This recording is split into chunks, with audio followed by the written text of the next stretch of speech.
December 1941, the Navy had about 2,500 combat aircraft in service. Today, the air fleet totals more than 35,000.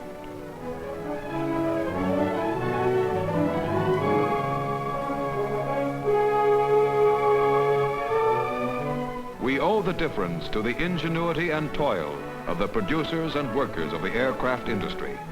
Surely, and even faster than our hopes, the pendulum of war has swung in our favor. This is the Pacific record as of July 1st, according to a United Press bulletin.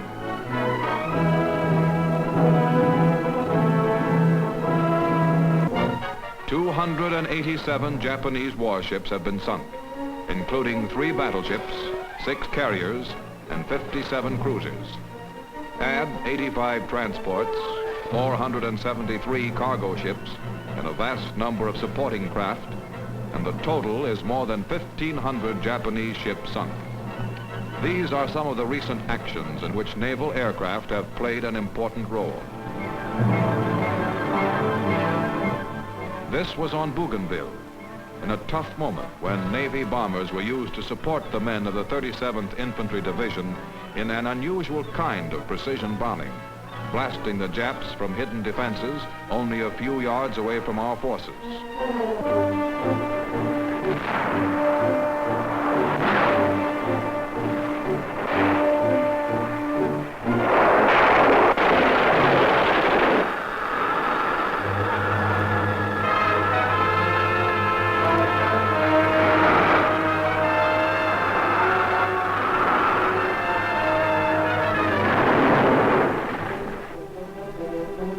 This was off the great Jap base at Rabaul, as Navy dive bombers and fighters swooped down on an enemy force.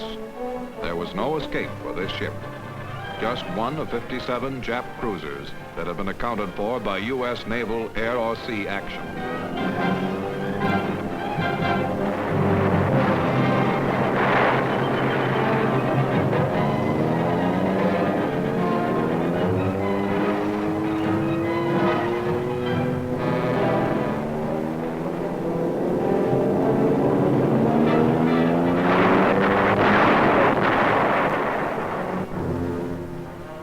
It was Admiral Nimitz's announced aim to reach the China coast, from which land-based long-range bombers could batter the mainland of Japan, and by which action Japan's southern spiderweb of defenses could be bypassed and cut off.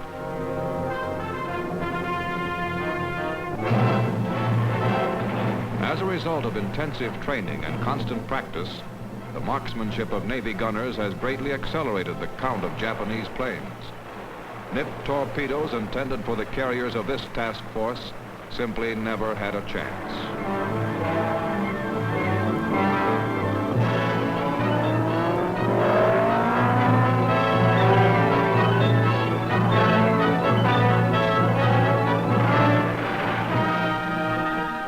Prominent in many of these actions has been the fighting Corsair.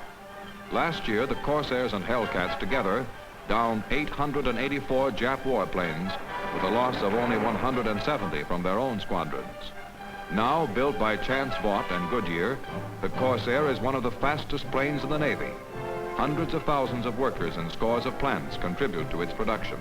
Outer wing panels from Briggs Manufacturing. Fins and rudders from Armstrong Cork. Stabilizers and elevators from Fleet Wings, Lyons Metal, and Crown Can. Oleo struts from Chrysler, Plymouth Division. Tail wheels from Bendix and Firestone. Canopy and windshield from Libby Owens Ford. These are just a few of the industrial names stamped on the outstanding record of this famous Navy fighter. Among recent design changes that have affected the performance of the Corsair and other Navy planes is the development of water injection. Just as an automobile engine gathers added power from damp night air, so a tiny spray of water injected into the mixture of an aircraft engine gives Navy fighters emergency speed in combat. According to Commander Tommy Blackburn, recently returned from the Pacific, where he commanded the now famous Skull and Crossbones squadron, water injection sure gave us the jump on the Japs when we needed it the most. A few miles an hour extra speed may not seem like much, but it often saved the lives of our pilots and meant death for plenty of Japs. It was an annoying change on the production line, but it paid off. In the past month alone, more than 1,000 Jap planes have been pulled from the clouds over the Pacific.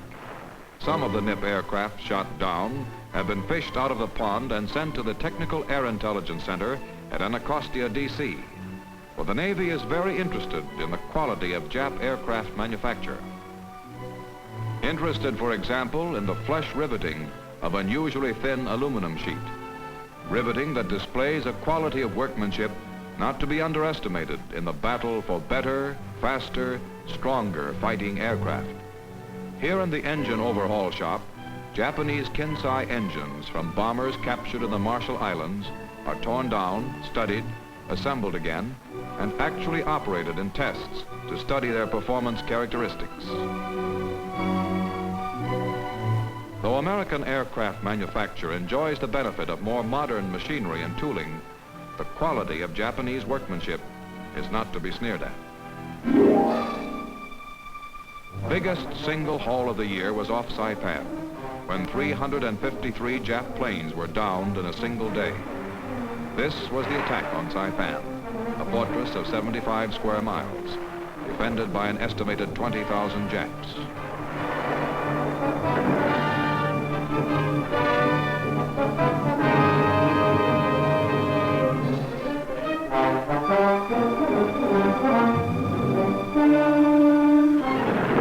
Scout planes were catapulted to observe the results of naval gunfire or to hunt for and rescue pilots in nearby waters.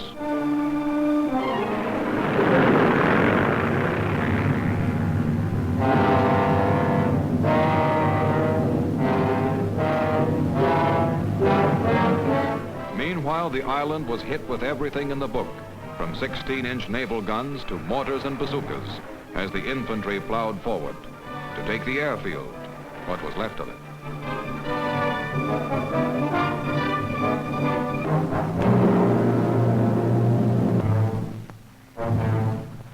There wasn't much left of these Zeros.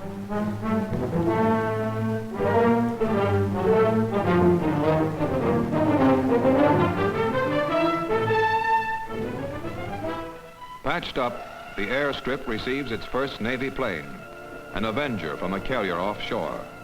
Soon, entire squadrons will be operating from here.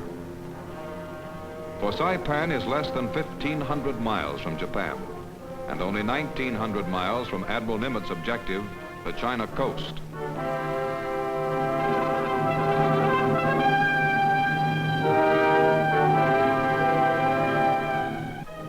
The capture of Saipan was our most costly victory. 15,000 casualties, 2,359 dead.